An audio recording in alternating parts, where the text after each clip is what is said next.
Bom, primeiramente gostaria de agradecer ao convite feito ao Sindicato Nacional dos Aeronautas. O meu amigo, também diretor do Sindicato Nacional dos Aeronautas, Thiago Rosa, está para chegar aí, ele vai ser a segunda palestra. A minha parte ficou mais voltada para fadiga e sistema de... a maioria aqui são estudantes e também tem pilotos, pilotos de helicóptero, né? A fadiga, ela envolve qualquer pessoa, basta ser humano, para alguns vai causar um choque, porque fadiga é um choque. Eu costumo dizer que gerenciamento de risco de fadiga é uma verdade inconveniente, né?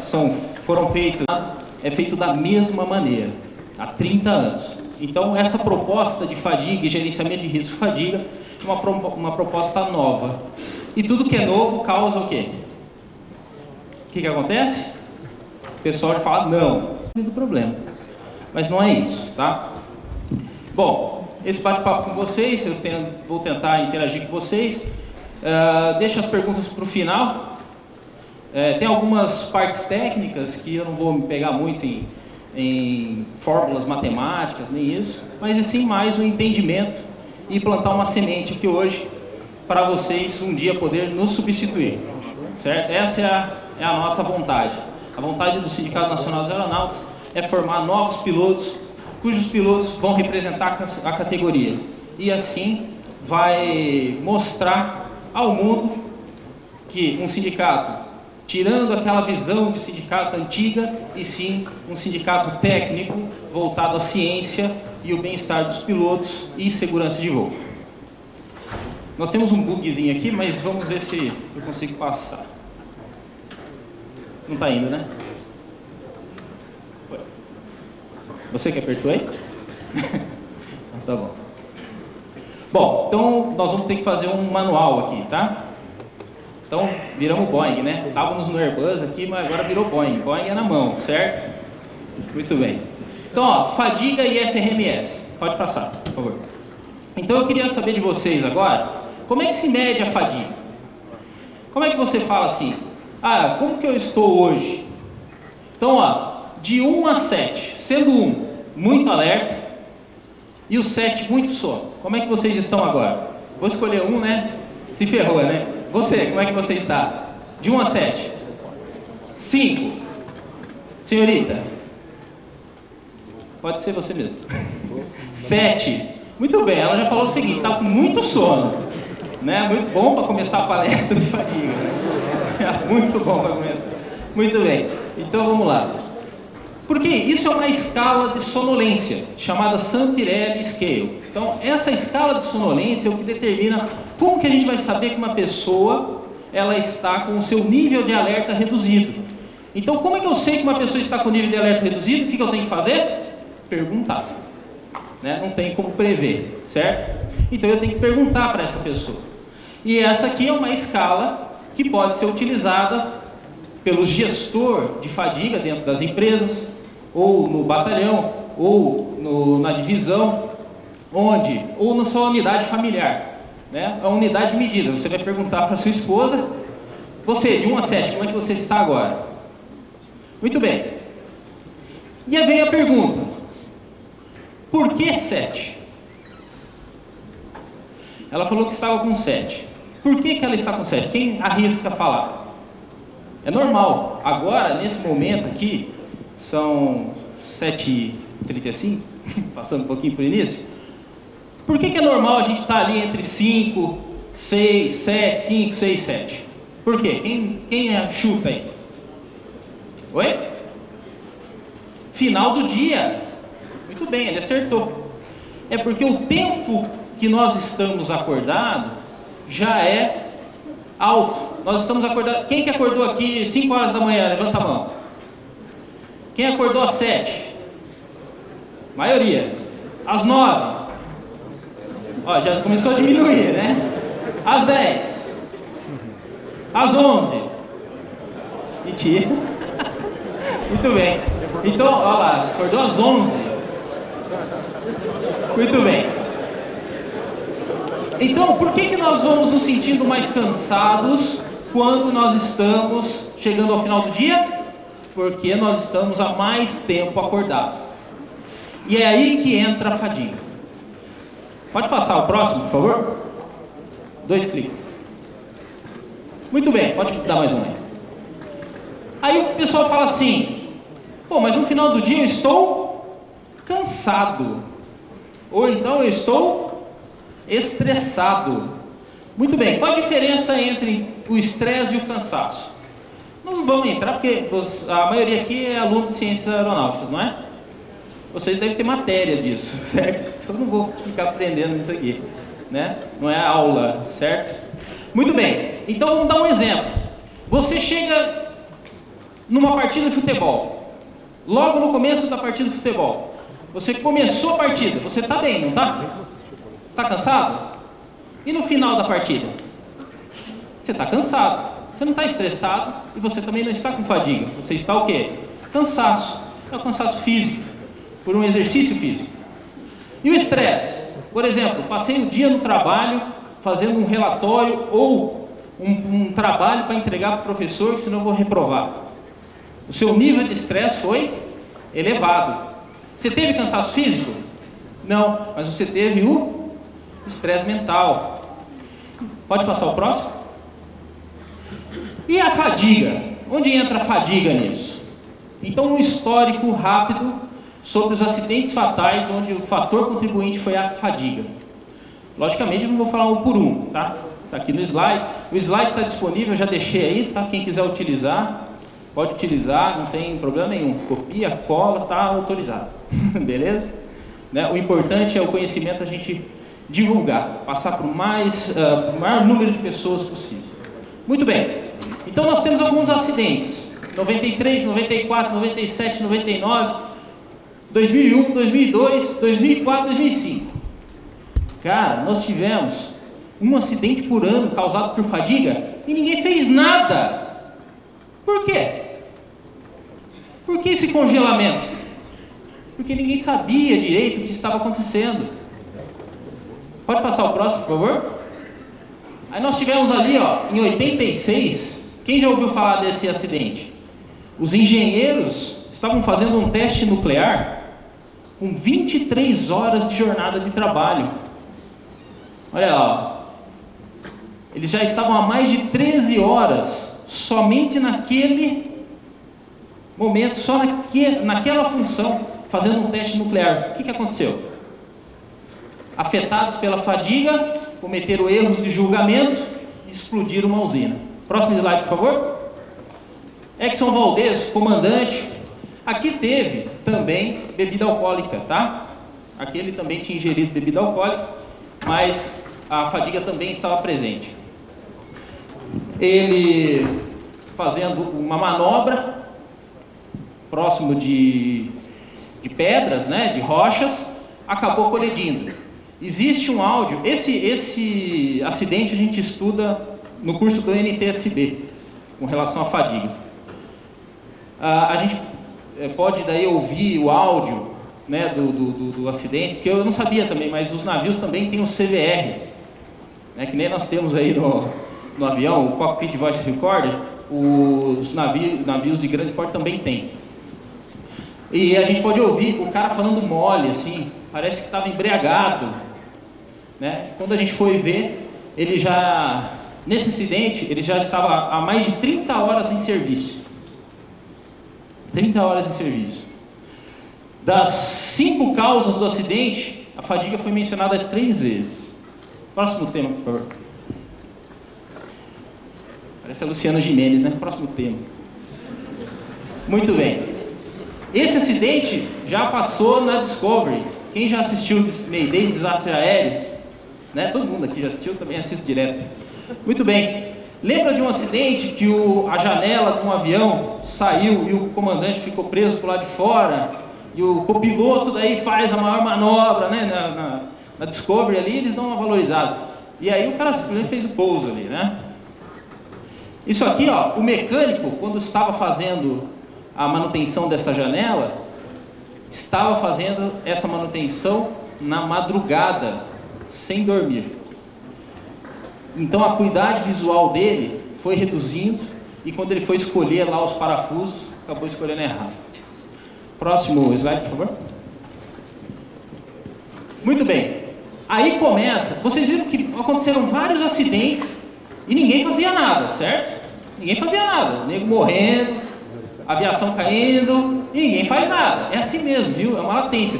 Se vocês não tomarem a frente, como nós tomamos a frente para poder ir lá, falar de fadiga, ó, não vamos mais voar, não vamos... ninguém faz nada. Então, já chega, já vou dar um alerta para os senhores que estão iniciando na carreira. Não podemos ficar sentados. Nós temos que correr atrás, tá bom? Muito bem, esse acidente foi um dos acidentes que levou a Organização da Aviação Civil Internacional a fazer algo, que também não foi suficiente, mas levou já a fazer algo. Pode clicar, aparecer todo ele aqui. Muito bem, olha o que aconteceu. O avião estava bonito lá, né? Olha no final, o que aconteceu? Só mais um para aparecer o... Fadiga. No relatório final da NTSB apareceu lá, ó, débito de sono crônico, débito de sono recente, quebra do ritmo circadiano, extensa flight time e duty time, que é jornada de trabalho extensa e hora de voo, né? E jornada de hora, porque para o piloto é diferente, tá? Nós temos uma jornada de trabalho, que vai do início da apresentação, quando você se apresenta para o voo, e ela finaliza até 30 minutos após o término desse voo. E nós temos um outro limitante, que é o limitante de hora de voo, que é uma outra questão, que a gente vai ver mais para frente.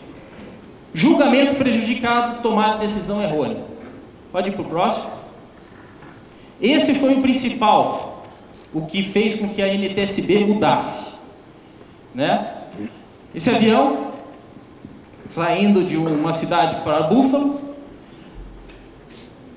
ao entrar na final, estavam fazendo a curva para a final, o avião entrou em stall.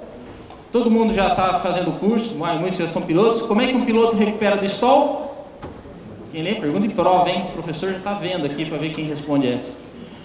O que é? Cede o manche, né? Baixa o nariz, dando potência, e você inicia a recuperação, não é isso? Muito bem. Ah, isso é super, né?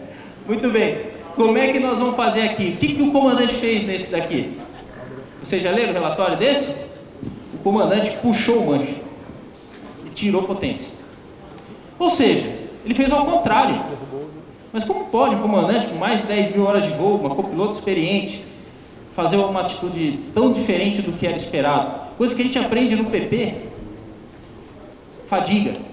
Eles estavam há mais de 12 horas acordados. Há 17 horas, para ser mais preciso. Então eles não entenderam o que estava acontecendo. Por quê? Eles estavam bêbados de sono. Quem aqui já ficou com sono que não parava mais?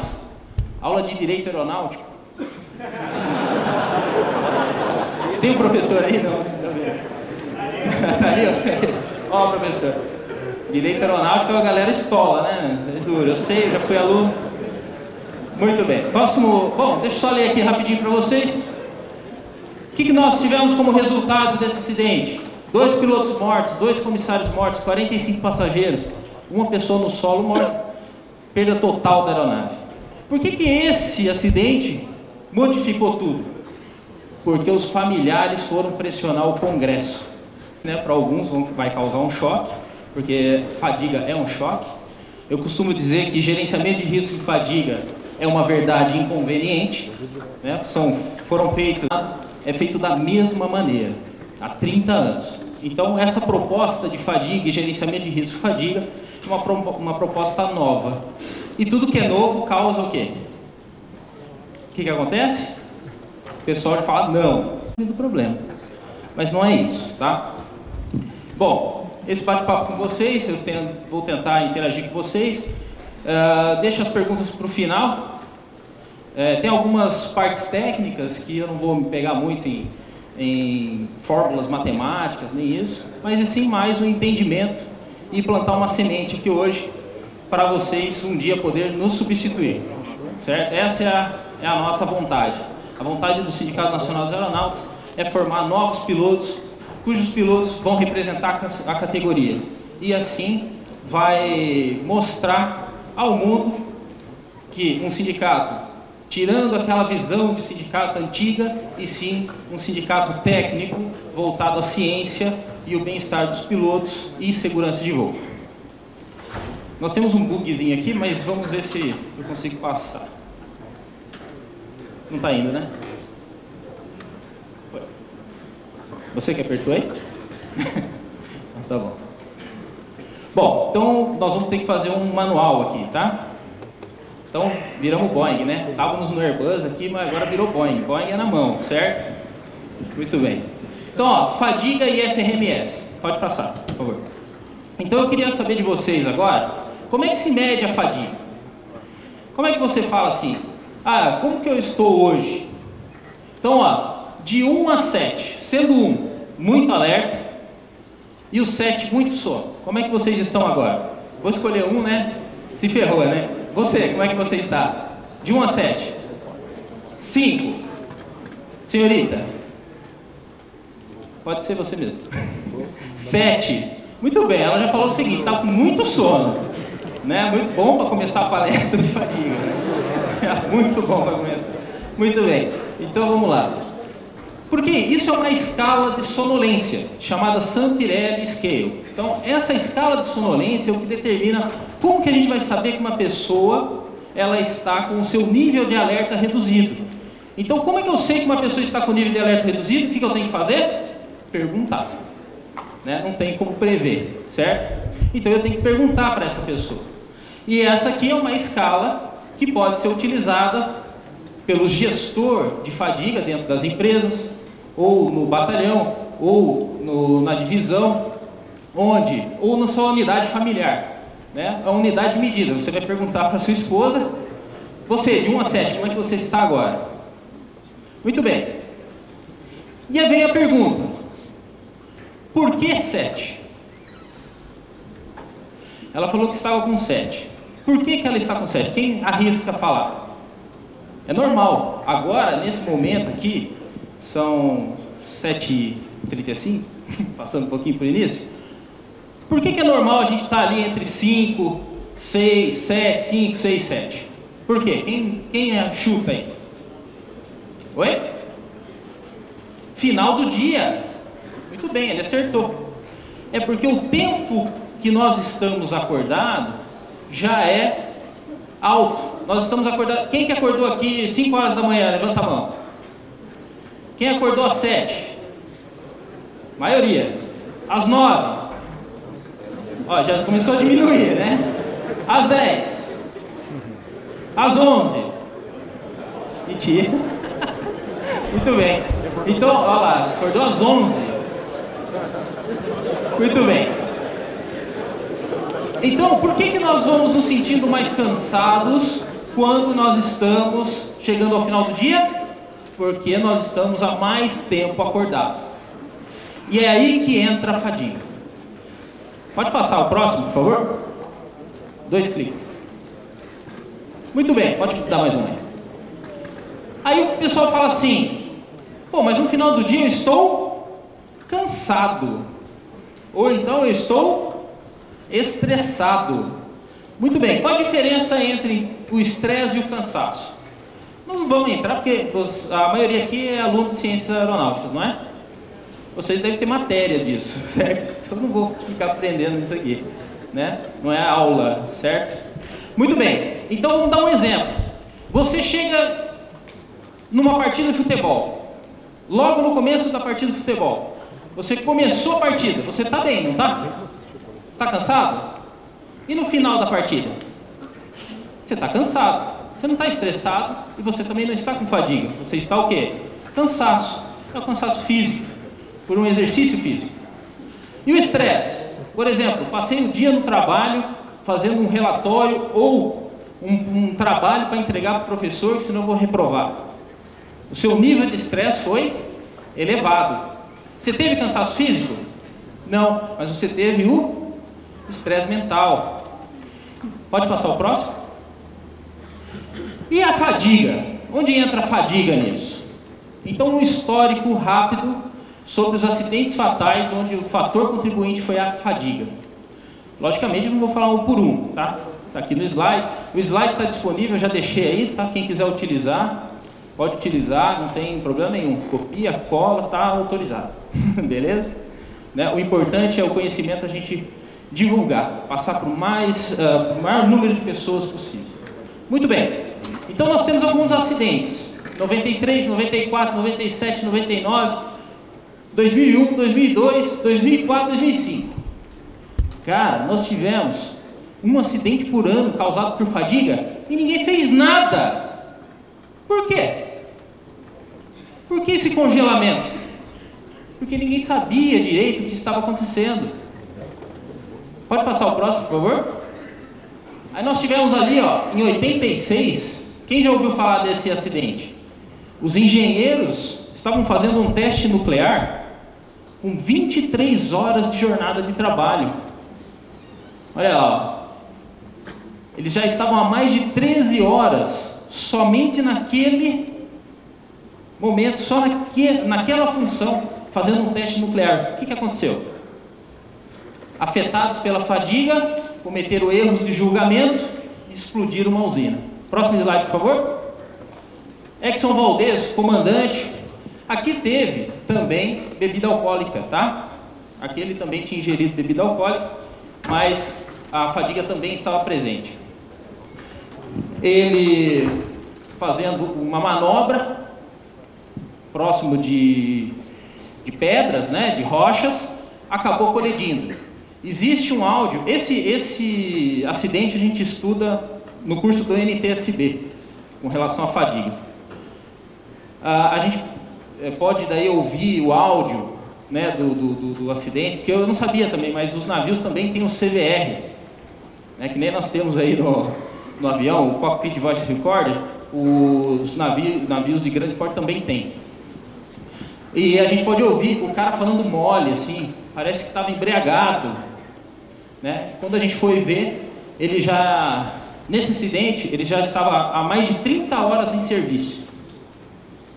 30 horas em serviço.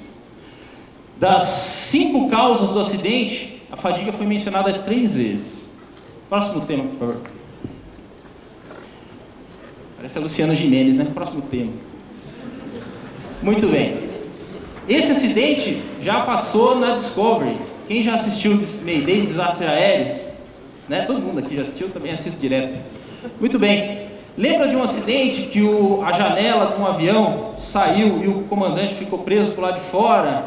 E o copiloto daí faz a maior manobra, né? Na Discovery ali, eles dão uma valorizada. E aí o cara simplesmente fez o pouso ali, né? Isso aqui, ó, o mecânico, quando estava fazendo a manutenção dessa janela, estava fazendo essa manutenção na madrugada, sem dormir.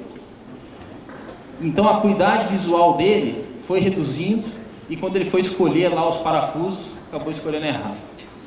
Próximo slide, por favor. Muito bem. Aí começa, vocês viram que aconteceram vários acidentes e ninguém fazia nada, certo? Ninguém fazia nada, o nego morrendo, aviação caindo, e ninguém faz nada. É assim mesmo, viu? É uma latência. Se vocês não tomarem a frente, como nós tomamos a frente para poder ir lá, falar de fadiga, ó, não vamos mais voar, ninguém faz nada. Não?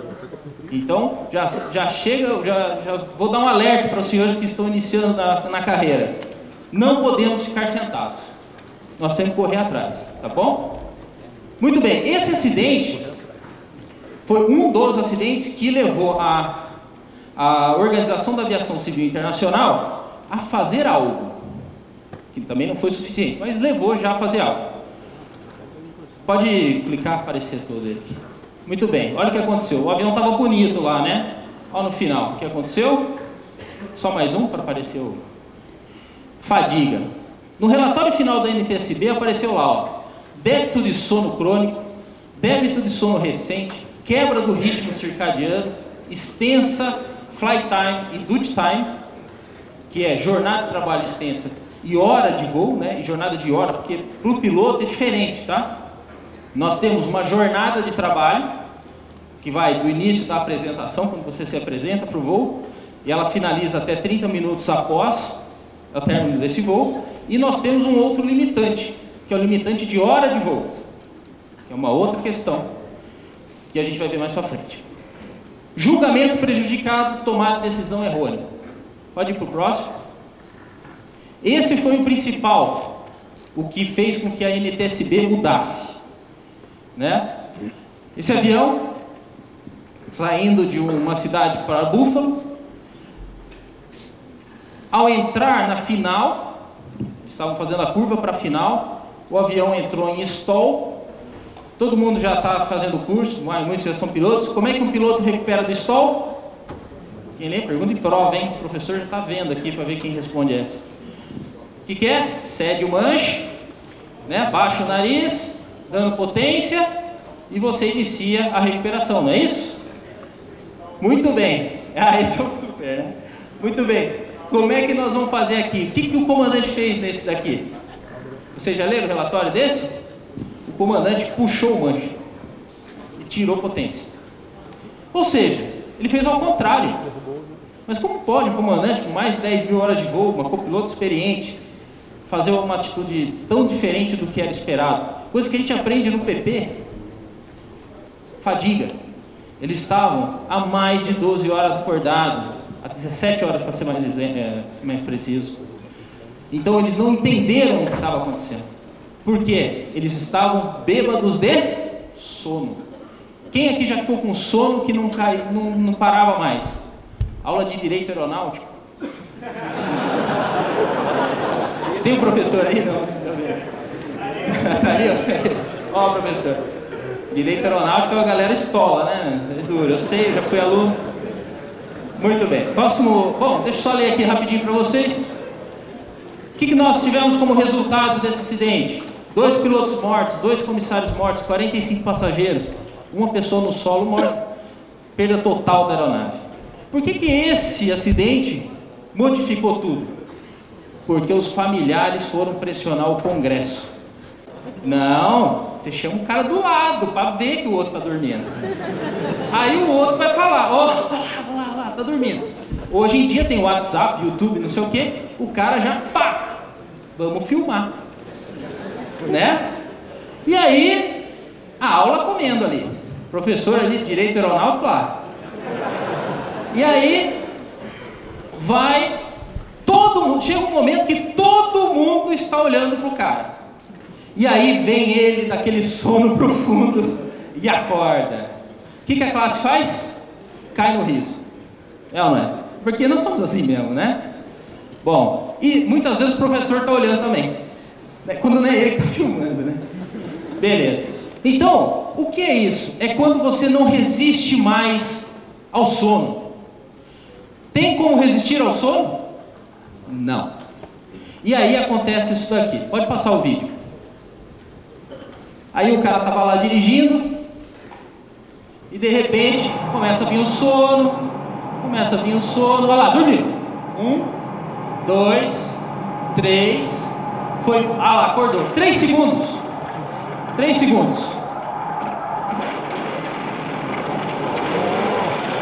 Capotou o carro. O que é isso? Hein? Vocês já viram isso no YouTube? Já deve ter visto, né? Muito bem. Então o que é o microslip? O microslip é o seguinte: você fica sem dormir, privado de sono. O seu cérebro, que é uma máquina, começa a falar assim: ó, parceiro, é o seguinte, você está fazendo um funcionamento aí muito tempo já. Estou desde as 5 horas da manhã, que tem um menino ali, ó, 5 horas da manhã em funcionamento. Eu não estou aguentando. Qual é o sinal que ele está te dando? A sonolência. Ele está falando assim, ó, eu preciso desligar, e você não está deixando. Eu preciso desligar. E aí a hora que o cérebro fala para você o seguinte: perdeu o 02. Pum, desliga. Por quantos segundos? De 3 até 20 segundos isso pode acontecer. E o pior de todos, você não sabe o que aconteceu. Porque o seu cérebro desligou durante 30 segundos, só aquele esvaziamento de pilha, sabe, do Windows, né? Pá, dá aquele esvaziamento de pilha, não sei o que, só que o Windows trava, fica, né? Nós não, a gente volta, certo? Quando a gente volta, a gente não sabe o que aconteceu. E aí que mora o perigo. Esse é o perigo da fadiga. O rapaz aqui estava dirigindo a 100 milhas por hora, mais ou menos. Ele dormiu, o micro sleep dele durou quantos segundos? 3 segundos. Em 3 segundos, ele saiu da pista, bateu o veículo, capotou. Perceberam isso? Em 3 segundos foi o suficiente para ele sair da pista. Isso ele estava 100 milhas por hora.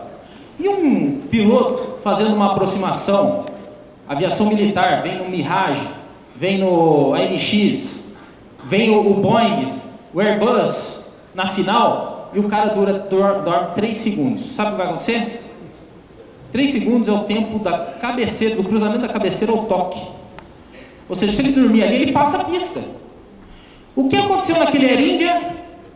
O cara não tocou lá no meio da pista? Provavelmente ele teve um micro sleep na final. Então esse é o perigo da fadiga. O perigo da fadiga é causar esses micro sleeps, que são os momentos que o seu cérebro vai desligar. Pode passar? E aí eu falo assim, como é que nós vamos saber que fadiga faz mal?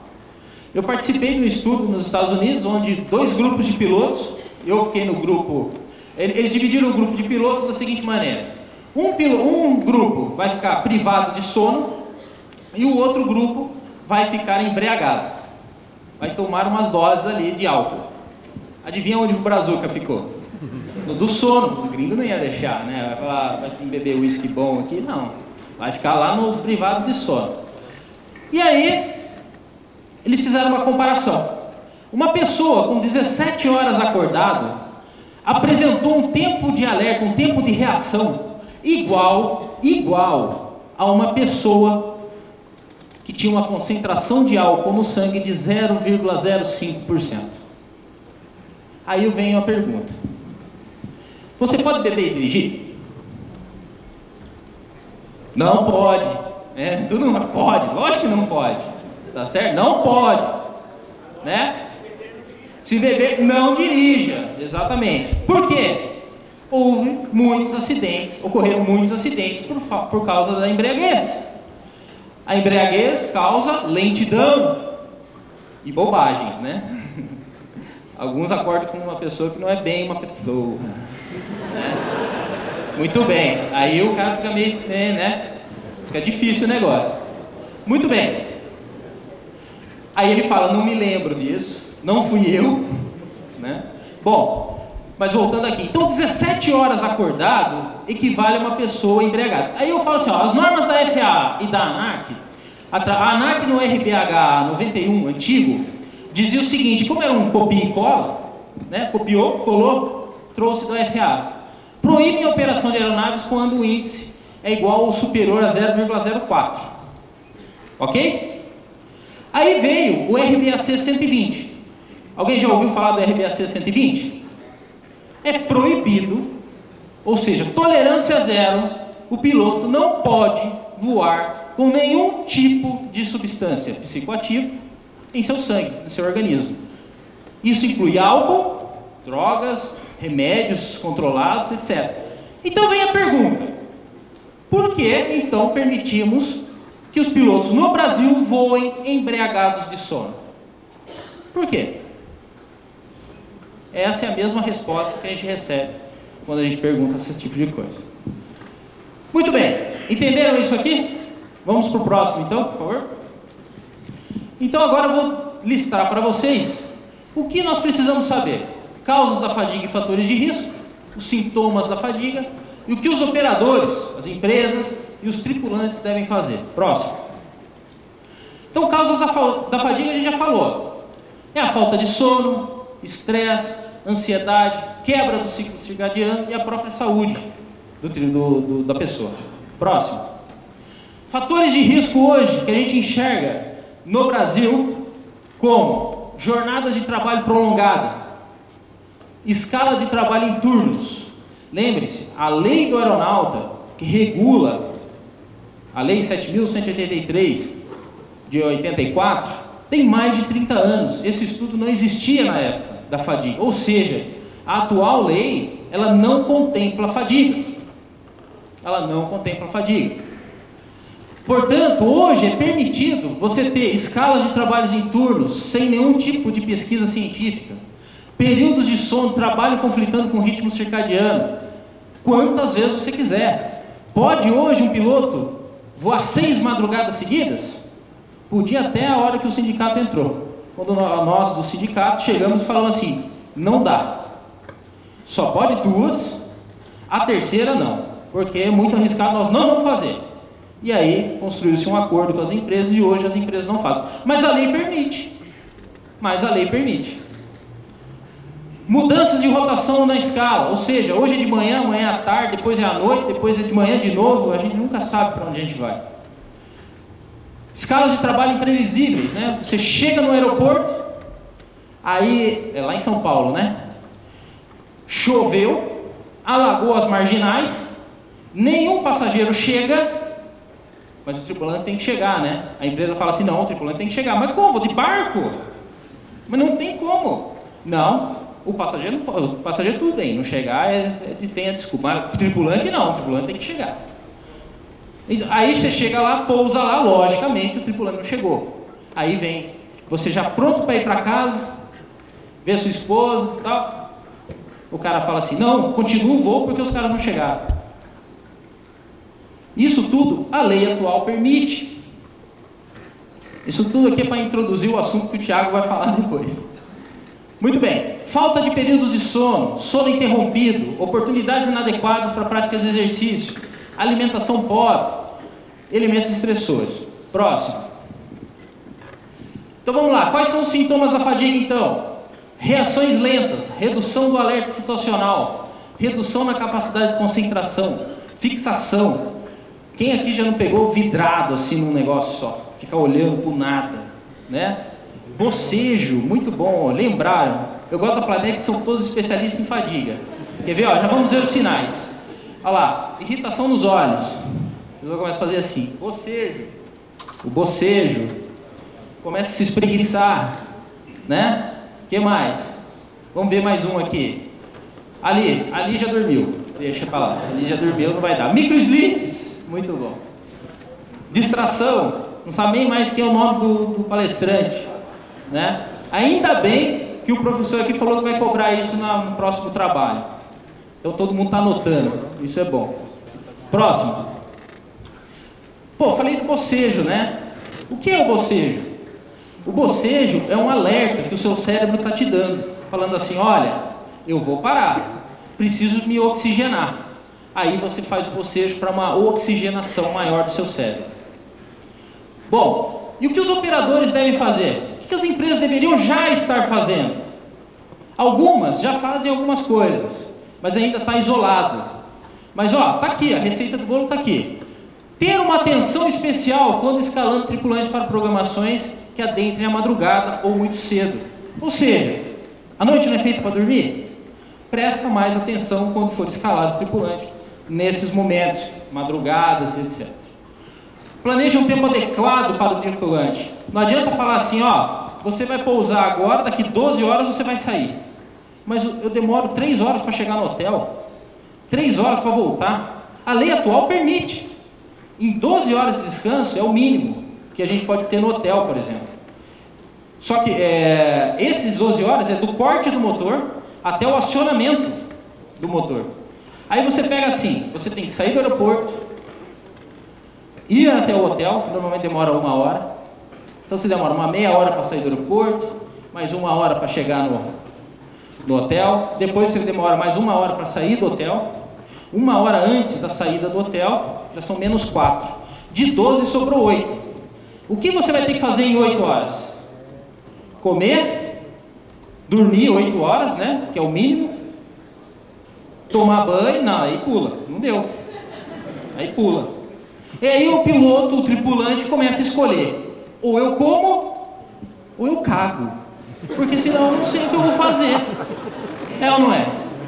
Aí você tem que fazer o seguinte, o tripulante hoje no Brasil, ele tem que escolher. É melhor não comer, porque assim eu não preciso cagar. E aí, sobra 8 horas para eu dormir, estar recuperado conforme a responsabilidade compartilhada fala, não, o piloto tem que estar apto para o voo. Mas não nos dão condição para isso. redução do absenteísmo, aumento da produtividade, melhoria do clima organizacional, melhoria na vida social e de saúde dos tripulantes. Próximo. Então, como a gente viu que ninguém estava fazendo nada para a fadiga, nós resolvemos publicar o seguinte, um checklist, onde a gente identifica que esses itens podem levar o piloto a ter fadiga. E ensinamos os pilotos como mitigar. Próximo. Nós fizemos então um relatório, chamado Relatório FRMS dos Aeronautas, entregue à ANAC, em agosto, se eu não me engano. Nós entregamos esse relatório. Próximo. Nesse relatório, mais um clique, por favor. Nós apresentamos o seguinte, que se houver um aumento de jornada de 8 para 13 horas, por exemplo, nós vamos ter um incremento de 500% em risco de acidente e exposição ao acidente. Em 500%. Isso são estudos comprovados. Próximo. Esse aqui é a contribuição do nosso nobre comandante Túlio Rodrigues, que ele é pós-doc em física, então é o mestre dos números, né? Ele que faz esses números para nós aqui. Então, vou até deixar o agradecimento a ele. Se nós passarmos, olharmos esse gráfico, onde a jornada começa a ser maior que 10 horas de jornada, o risco começa a ser exponencialmente maior. O acidente aeronáutico pode acontecer. Próximo. Nós propusemos então um limite de 12 horas. Vendo aquele gráfico, a gente fala o seguinte, até 12 dá para ir. Acima de 12, você está aumentando em 500% o risco. Eu acho muita bobagem de fazer isso. Aqui eu deixei alguns exemplos para vocês do que é terceira madrugada, por exemplo. Esse aqui é um software de análise de fadiga. Não precisa ser muito experiente nesse gráfico para entender. O que é o vermelho? O vermelho não pode, certo? O vermelho é coisa ruim. Não vai dar certo. É a sonolência extrema. Mas é só para vocês verem. Está vendo essa linha pontilhada aqui? Significa o nível de álcool no sangue. Equivalência de álcool no sangue. 0,05%. Esse voo aqui, ó, a terceira madrugada. Você voa 2 madrugadas como se estivesse embriagado de sono. Próximo. 2 madrugadas seguidas, né? Você passa uma noite em claro, mais uma noite. Olha para onde você vai, ó. Quase 50% de alerta só. Próximo. Uma jornada acima de 9 horas. Você voa o tempo todo como se estivesse tomado 4 long necks antes do voo. Próximo. A tal da monofolga, é que tudo, na aviação a gente coloca a folga simples, de um dia. Quando você tem um dia só de folga, a gente chama de monofolga, né? Porque não tem um monomotor, então é a monofolga. A monofolga não é recuperadora, não é suficiente para recuperar o organismo. Próximo. Tempo de solo na madrugada, agrava o estado de fadiga.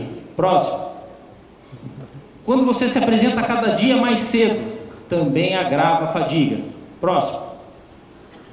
Shift work é a mesma coisa. Pode ir para o próximo. E aqui eu deixei um exemplo. Quem já ouviu falar dessa arremetida na final de Guarulhos da 09, no dia 2/3 de 1996, 11 horas da noite, um piloto faz a curva para o lado errado. Lembra do acidente? Olha só a efetividade que eles estavam, 64% só. Se eles tivessem aplicado esse material, esse software, e falado assim, ó, não pode ser abaixo de 70, eles não teriam feito esse voo, o acidente não teria ocorrido. É isso que eu quero mostrar para vocês. Nós já tivemos acidentes com fadiga no Brasil. Porém, a metodologia de fadiga que o CENIPA fez foi o ano passado. E muito bom, um trabalho excelente que o CENIPA fez através da Comissão Nacional de Fadiga Humana, estabelecer uma metodologia. E graças a Deus hoje nós temos uma metodologia para investigação de fadiga no Brasil. Muito bom, então isso será evitado, porque no próximo acidente teremos a investigação. Próximo. Travou aí? Essa é uma tabela que nós identificamos como sendo de baixo risco de fadiga, baixo nível de fadiga, com horários de apresentação jornadas e setores, né? Etapas. Eu vou deixar como exemplo para vocês, para quem quiser utilizar no esquadrão, na parte de helicóptero, das escolas de aviação, podem utilizar. Próximo. Conclusões, então. Nós tivemos uma pesquisa do comandante Licati, em 2015, que apontou para um cenário de fadiga crônica no Brasil. Nesse estudo, pilotos manifestam fadiga com pelo menos 7 horas de acordado. 7 horas de acordado já está. Por quê? Nós já estamos sofrendo de fadiga.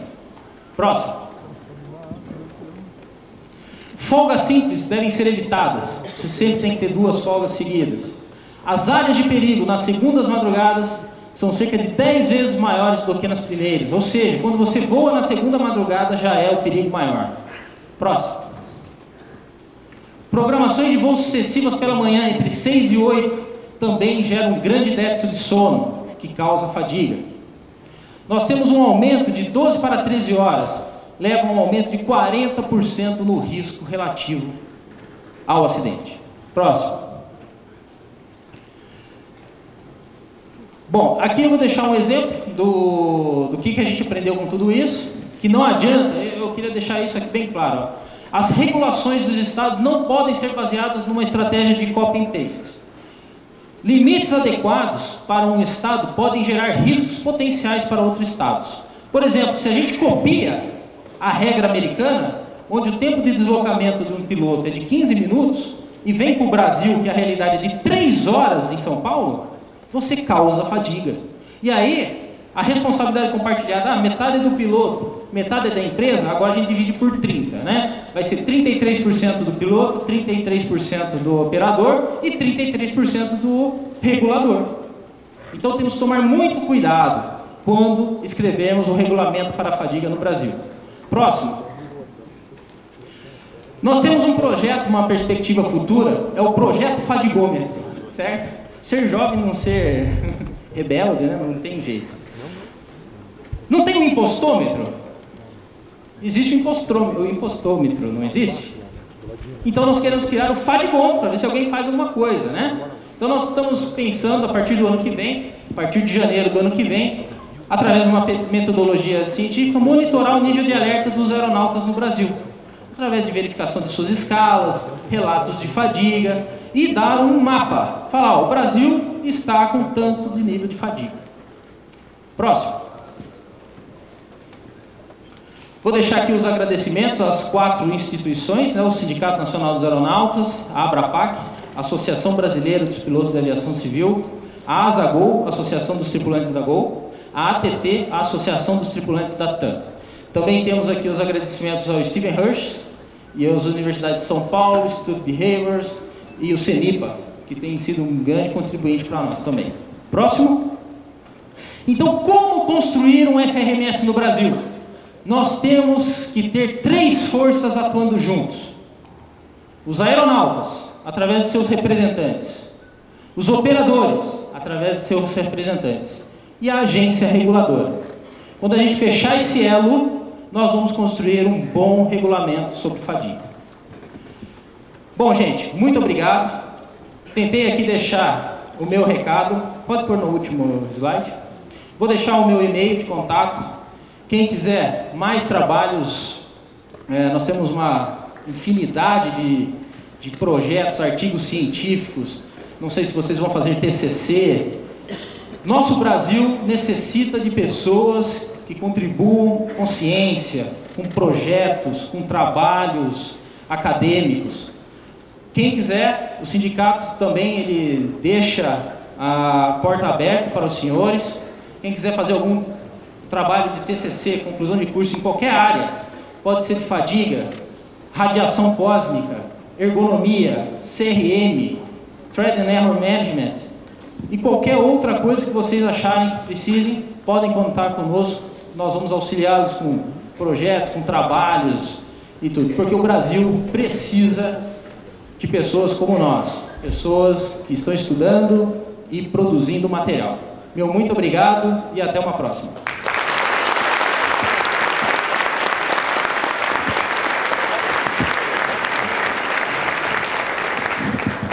gostaria de agradecer ao comandante Bosch essa brilhante e interessante palestra e convidarmos o instrutor de voo Salles do Aeroclube do Paraná. Os familiares não aceitaram o não. E não aceitaram as bobagens que estavam falando para eles. Foram atrás, essa empresa fechou. Essa empresa ela fechou depois. Esse acidente foi classificado como um acidente organizacional. Já ouviram falar nas aulas de sistema de gerenciamento de safety, né? Safety Management System? Quando vocês entrarem nesses conceitos, vocês vão ver. É o acidente organizacional. Política da empresa. Escalas de trabalho ruins. Política de pagamento ruim.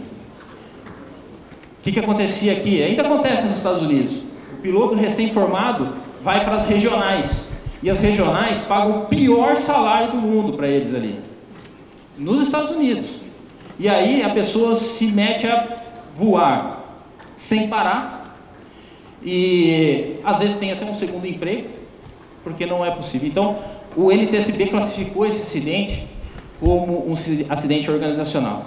E aí, o Barack Obama falou o seguinte: não quero mais ver isso nos Estados Unidos.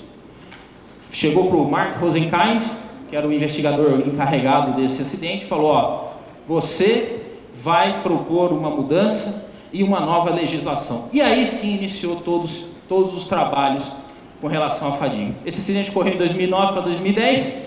Próximo slide, que é o Air India, aconteceu a mesma coisa. Pode pôr aqui, senão eu vou me atrasar aqui. Pode colocar os itens que aconteceram. Só volta dois. Aí, mais um, só volta mais um. E o Air India? Mais um. Aí. O Air India foi a mesma coisa. Comandante voando lá na Ásia, decolou, virou para o copiloto. Não se assustem, hein? É assim que acontece mesmo. Virou para o copiloto e falou: e aí, parceiro, você está bem aí? Aí o copiloto já: claro, comandante, né? O copiloto nunca fala não pro comandante, né? O copiloto: não, claro que eu estou bem, não estou com sono, comandante. Tranquilo. Ó, então eu vou dar uma dormidinha. Você me acorda daqui uns 15 minutos. E o comandantão lá, pau, dormiu. 2h30 depois, ele acordou.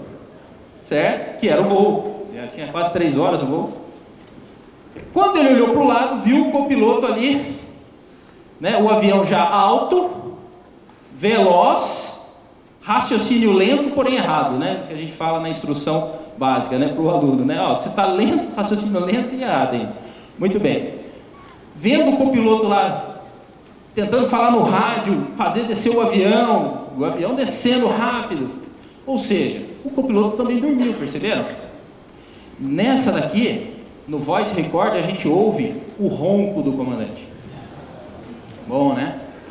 E aí, acordaram com aquela... O que acontece quando a gente acorda depois de um sono de 2 horas, mais ou menos? Como que nós estamos? A gente fica o quê? Meio grog, né? Então você imagina o comandante com 100 e poucas pessoas ali, fazendo uma aproximação a 300 por hora, e o tempo estava ruim ainda, tiveram que entrar no CAT-2, que a gente chama, né? Não sei se vocês já têm conhecimento disso, que é a aproximação por instrumento, de precisão. No CAT-2 não viu nada, pousou, tocou na pista, da metade da pista para frente. Né? Quem é aluno aí já sabe isso, né? Já estudaram overrun, já estudaram. Como que a gente tem que pousar o avião? Até a marca de 1.000 a 1.500 pés.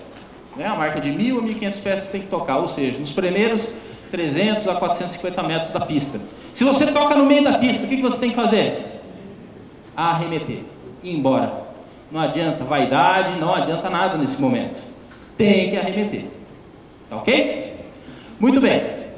Depois disso aqui, a ICAO, então, ela falou o seguinte: não, agora nós vamos publicar os regulamentos para fadiga. Só que isso envolve custo operacional.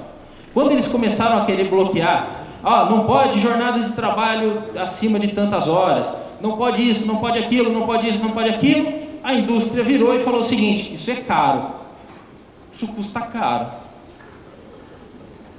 Então aí a ICAO, porque ela preza pela segurança, ela falou o seguinte: então é uma recomendação. Já que ficou caro, vocês não vão poder fazer? Não, então vira uma recomendação, faz quem quer. E aí jogou isso em 2011, publicou então o primeiro manual de FRMS, Fatigue Risk Management, okay? Que é o DOC 9966. Esse acidente, na gravação, pode ir para frente um pouquinho? Na gravação, os pilotos falam da falta de descanso insuficiente antes do voo. Eles não tiveram descanso suficiente para o voo. E eles falaram isso. E aí o que aconteceu? Caíram. Isso foi logo depois da ICAO falar, né, publicar as recomendações de fadiga. O que vocês acham que aconteceu no mercado? Ninguém fez nada, exatamente. E aí muda-se o relatório.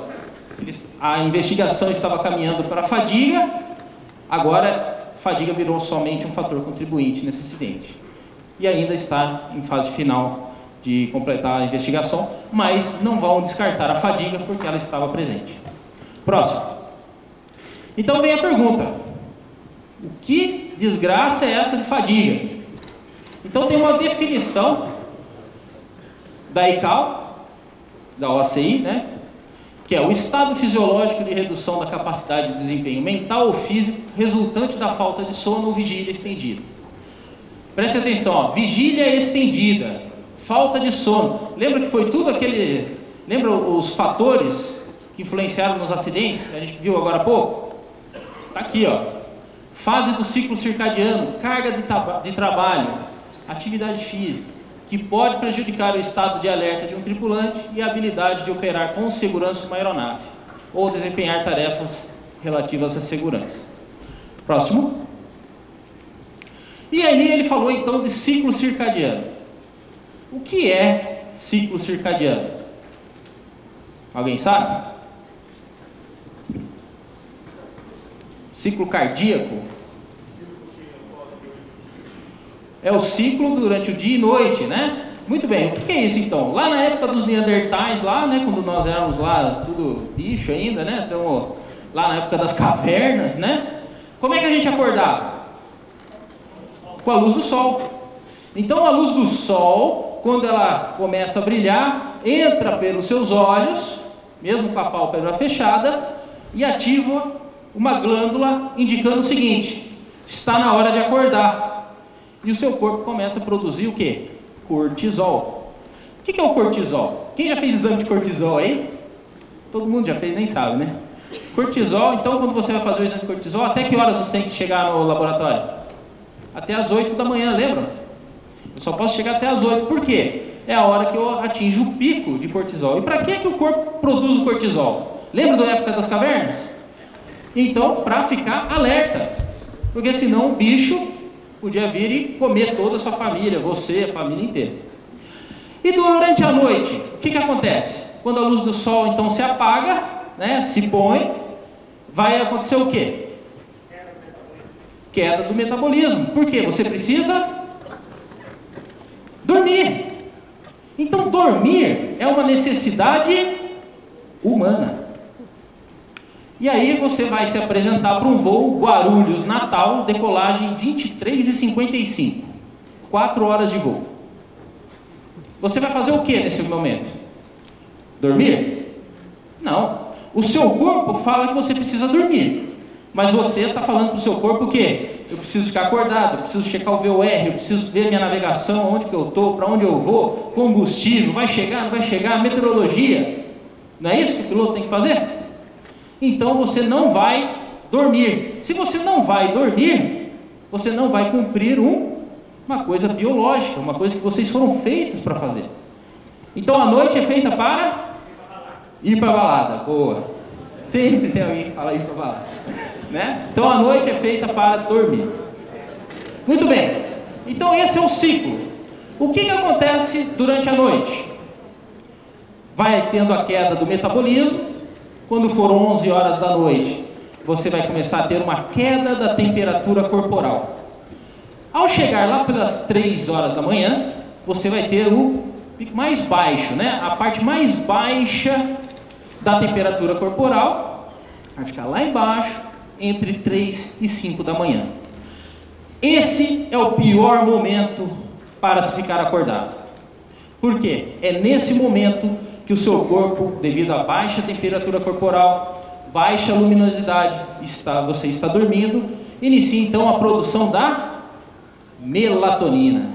Melatonina, o hormônio que faz vocês dormirem, nós. Ok? Muito bem. E para que serve a melatonina? Para rejuvenescimento. Então as suas células que durante o dia ficaram agitadas para você correr do bicho, agora ela tem que reduzir potência, fazer o quê? Se preparar para o próximo dia. Para isso que serve a melatonina. Recuperação celular. Então o ciclo do ser humano vai ser esse. Entre 8h30, 9 horas da manhã, 10 horas da manhã, estado máximo de alerta. Depois, às 3, às 4, das 5h30, das 3h30 às 5, você vai ter a segunda janela de baixa. Quem já sabia disso? A avó. Né? A nossa avó já sabia. Netinho, vem tomar um café da tarde. Já está com sono. Lembra que a gente faz isso? É um costume? Todo mundo tem o costume de tomar o café da tarde? Por quê? Porque nós estamos na segunda janela de baixa. É um momento onde você vai ter uma baixa na sua produção e o seu alerta. E depois, durante a noite, você vai ter a recuperação. Muito bem. Pode passar o próximo?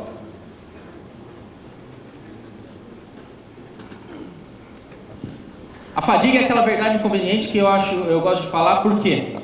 Porque traz a experiência dos antigos, né, dos nossos avós, né, que já falava: meu filho, toma um café na parte da tarde, que a parte da tarde sempre é mais difícil, né? Lembra disso?